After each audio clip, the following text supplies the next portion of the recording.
ഗുരുവായൂർ മമ്മിയൂരിൽ പുലർച്ചെയുണ്ടായ വാഹനാപകടത്തിൽ കർണാടകയിൽ നിന്നുള്ള അയ്യപ്പ ഭക്തർക്ക് ഗുരുതരമായി പരിക്കേറ്റു. ഇന്ന് പുലർച്ചെ 1:45 മമ്മിയൂർ ജംഗ്ഷന് സമീപമാണ് ടോറസ് ലോറിയും ഭക്തർ സഞ്ചരിച്ചിരുന്ന മിനി ബസും തമ്മിൽ കൂട്ടിയിടിച്ചത്. അപകടത്തിൽ ബാംഗ്ലൂർ സ്വദേശികളായ 65 വയസ്സുള്ള നാഗരാജു, 62 വയസ്സുള്ള രാജകുമാർ എന്നിവർക്കാണ് പരിക്കേറ്റത്. ഇവരെ ഉടൻ തന്നെ തൃശൂരിലെ അശ്വിനി ആശുപത്രിയിൽ പ്രവേശിപ്പിച്ചു. തീർത്ഥാടനം കഴിഞ്ഞ് മടങ്ങുകയായിരുന്ന ഭക്തർ സഞ്ചരിച്ചിരുന്ന ബസ്സിലേക്ക് ടോറസ് ലോറി ഇടിച്ച് കയറുകയായിരുന്നു എന്നാണ് പ്രാഥമിക വിവരം. അപകടത്തിന്റെ നടുക്കുന്ന CCTV ദൃശ്യങ്ങൾ ഇപ്പോൾ പുറത്തു വന്നിട്ടുണ്ട്. കൂട്ടിയിടിയുടെ ആഘാതത്തിൽ ബസിന്റെ മുൻഭാഗം പൂർണ്ണമായും തകർന്നു.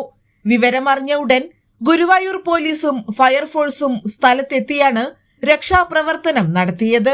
പരിക്കേറ്റവർ നിലവിൽ തീവ്രപരിചരണ വിഭാഗത്തിൽ ചികിത്സയിലാണ്.